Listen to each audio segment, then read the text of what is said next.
what is that declaration about that? That's a hard saying. And that is that we have to make a choice. The choices that we make here will affect us in eternity. And maybe we don't like to hear that. I mean, I don't like to hear that sometimes too. The choices that we make here on earth will affect us. But I know that because when I make a declaration, or when I make that stand and I step forward and I say, yes, I'm a Christian, maybe that's what God is calling you to do, is that He's telling you to stand forth and to come out of a certain situation where you are, where you've been kind of lukewarm. Maybe some friends, maybe you have been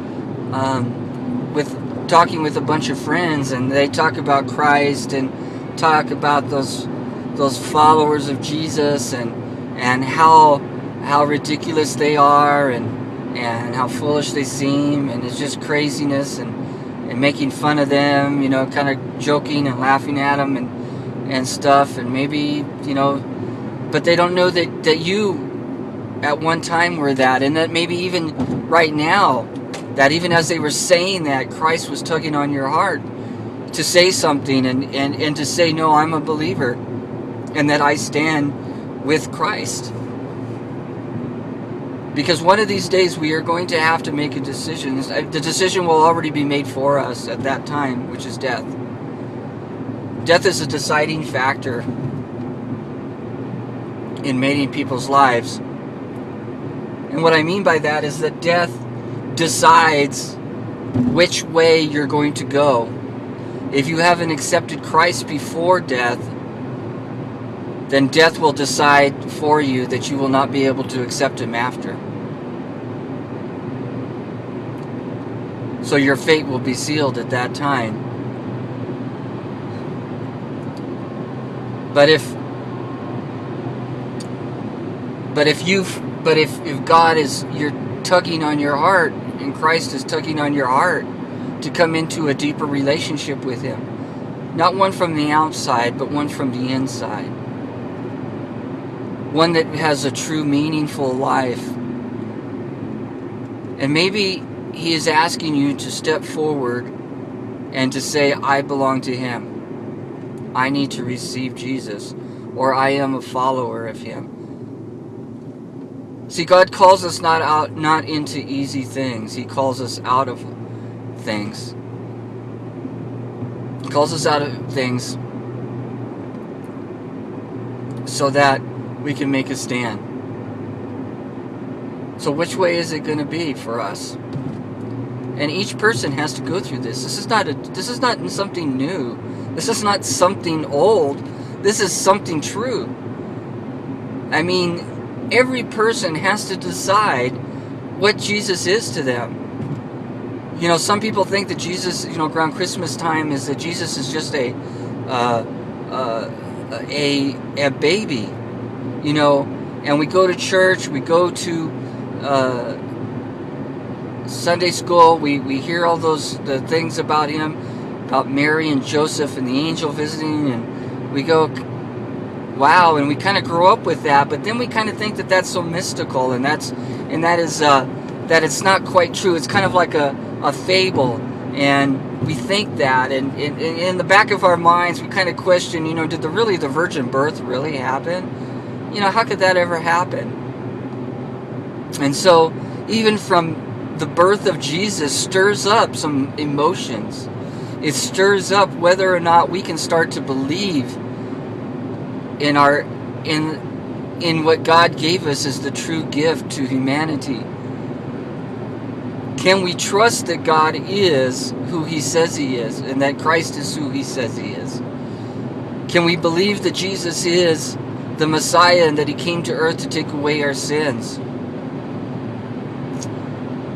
Well, I tell you what, I had to go through that, and even as I'm talking right now, I can feel the emotions still being stirred up in me, because I can feel that tug into into understanding how much love that he had for us and how much he had to suffer for us and how much he did for us. And as a man right now, it's hard to understand how someone could die for you and die for me. It says that in the book of Romans, let me get my composure here a little bit. It says in the book of Romans that he's comparing Christ's death to maybe what somebody would do for dying for somebody. He says for a righteous man, that somebody would for a good man, somebody would die for a good man. For a righteous man, yeah, maybe somebody would do that. But it says that Christ died. God demonstrated his love for us, that he sent Christ to die for us when we were ungodly. So in our most heinous act, or in our most unbelieving act, or whatever it may be, it doesn't have to be really heinous, like a murder or anything like that, but what it does have to be is, when we were the most ungodly, that's when Christ sent it. And that's when we needed Christ. See, so you can see that, and for many people, that's many different things. It doesn't mean, it can mean a lot. I know that in my life, I've been done things that I haven't been proud of. When I met Christ, I just knew that I needed him. I knew that I was missing something. I knew that there was something not right. And I didn't understand all the intrinsic things that had happened. I accepted him very young at an age. But I only knew that I just needed to step forward for some reason. And then there was a guy with me, a little boy with me too. I was about 10. And there was a boy with me. And we both had to, I asked him to go up there with me. And he really didn't want to, but I felt like I needed to do that. And maybe you need to make a step forward.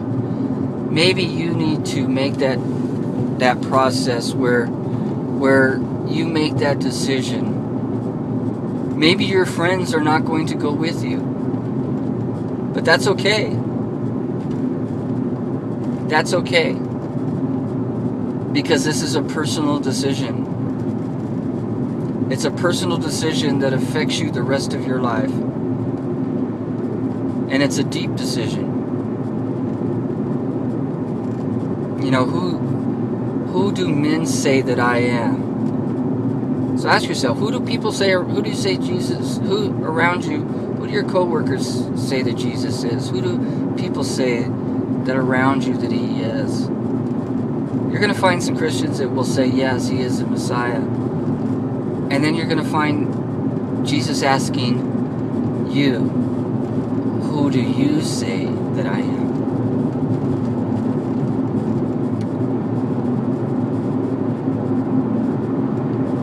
If there's anything that I can,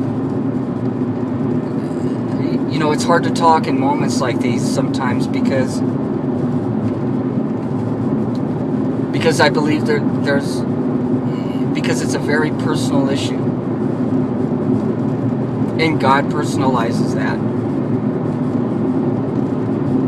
He sends us like these little love messages telling us that he loves us and wants to have a deeper relationship with us.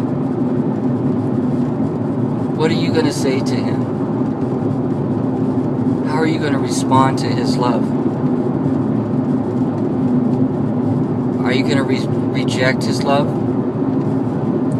Are you going to reject his calling of you?